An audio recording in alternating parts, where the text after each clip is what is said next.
여러분 안녕하십니까, 진성호입니다. 문재인 대통령의 특활비, 김정숙 여사의 의상비 등 문재인 대통령 부부의 이 특활비, 의상, 액세서리 비용을 서울행정법원이 공개하라는 판결을 냈습니다. 그런데 청와대가 항소했습니다. 그러니까 시간이 꽤 걸릴 겁니다. 그러는 동안 문재인 대통령이 퇴임하게 되면 이 특활비와 의상비는 베일에 가려지게 됩니다. 바로 대통령 기념관으로 이전되기 때문입니다. 자, 이처럼 논란이 되는 것은 바로 김정숙 여사의 해외 여행, 그러니까 문재인 대통령의 해외 순방 중 다른 대통령과는 달리 유독 문재인 대통령은 부부 동반 외유가 많았습니다. 그리고 해외 순방 중 일정들도 다 이 과거와는 좀 달랐습니다. 이런 것 때문에 지금 비판을 받고 있는 건데, 이 문제를 일찍부터 천착한 기자가 있었습니다. 김정숙의 버킷리스트라는 그런 칼럼을 통해서 처음은 아니겠지만 칼럼으로서는 제대로 김정숙 여사의 해외 순방 문제를 거론했다가 청와대로부터 소송을 당했습니다. 그리고 문재인 청와대와 치열한 싸움 끝에 결국 이겼습니다.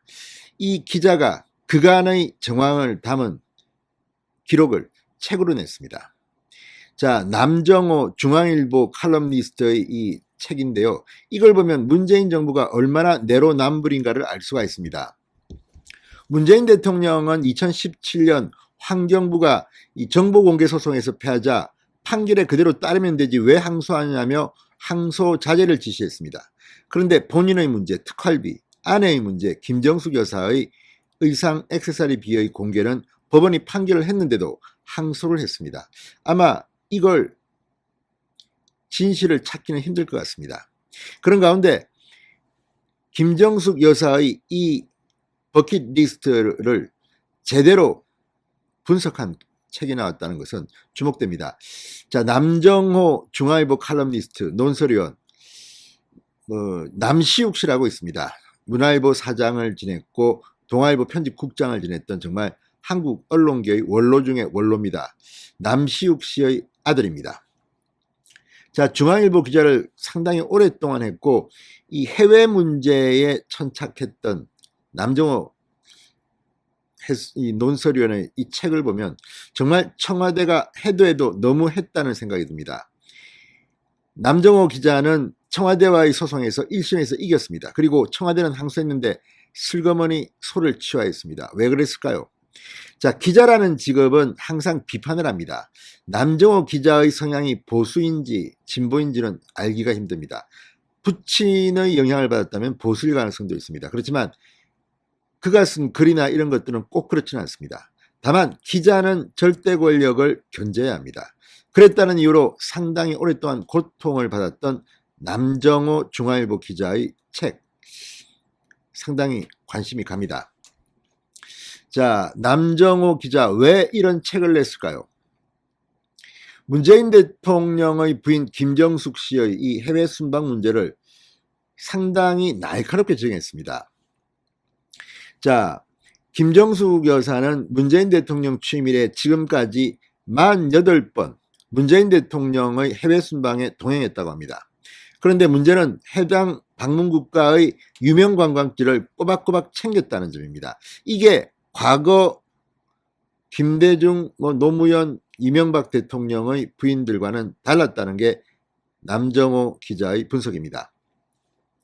자, 이 김정숙 씨가 남편의 지위를 이용해서 공물을 빙자해 버킷리스트를 실현하고 있는 것 아니냐, 이렇게 남정호 기자는 묻습니다. 자, 남정호 중앙일보 논설위원, 이 김정숙 버킷리스트는 과연 존재하는 것일까, 이런 의문을 칼럼으로 썼다는 이유만으로 청와대와 소송까지 벌였습니다. 남정호 논설위원, 지난 2019년 6월 11일 중앙일보 칼럼 김정숙 여사의 버킷리스트로 상당히 화제가 되고 또 마음의 고통을 겪었던 그런 기자입니다.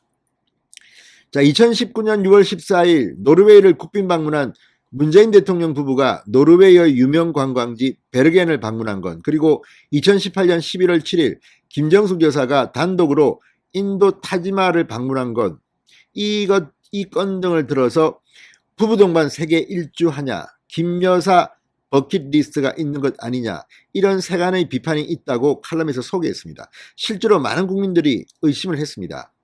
물론 김정숙 여사가 국익을 위해서 남편의 해외 순방을 따라갔겠죠. 그렇게 믿고 싶습니다. 그러나 그동안 나왔던 김정숙 여사의 해외 순방 기사를 보면 낯뜨거운 것도 있습니다. 프라하에 갔을 때 내 남편 어디 갔어 하고 뛰어다니던 모습이라든지, 아무튼 상당히 남편보다 앞에서 공항에서 걸어가는 사진 같은 것들은 상당히 대통령 부인으로서는 부적절했다는 비판도 나왔습니다. 무엇보다 남정호 기자가 주목하는 것은 왜 해외 순방 때 꼭 관광지를 그렇게 열심히 찾아다니냐는 겁니다. 자, 남정호 기자는 말합니다. 이명박 전 대통령의 부인 김윤옥 여사 49번의 대통령 해외 일정 중 28번을 동행했습니다. 김정숙 여사처럼 그렇게 많이 하지 않았습니다. 반 정도를 했는데 일정 내용 역시 대부분 현지에 있는 우리 공관 직원들 가족이나 현지 교민을 격려하는 내용으로 채워졌다고 합니다. 노무현 전 대통령의 부인 권양숙 여사 역시 25회 해외 방문 일정 대부분을 공관 직원 격려 행사 등에 할애했는데 김정숙 여사는 좀 달랐다는 게 남 기자의 지적입니다. 고 김대중 전 대통령의 부인 고 이희호 여사 역시 24회 해외 일정을 현지 봉사단체나 병원 방문 등으로 소화했다고 합니다. 남정호 기자가 이걸 날카롭게 분석한 겁니다. 자, 이걸 보면 횟수도 거의 2배를 갔습니다. 자, 남정호 기자는 말합니다. 김정숙 여사의 경우 대부분의 일정을 현지 유명 미술관, 박물관, 관광명소, 공영 관람 등으로 소화했고 공관 직원 등 격려 행사에 참여한 것은 그렇게 많지 않았다는 겁니다.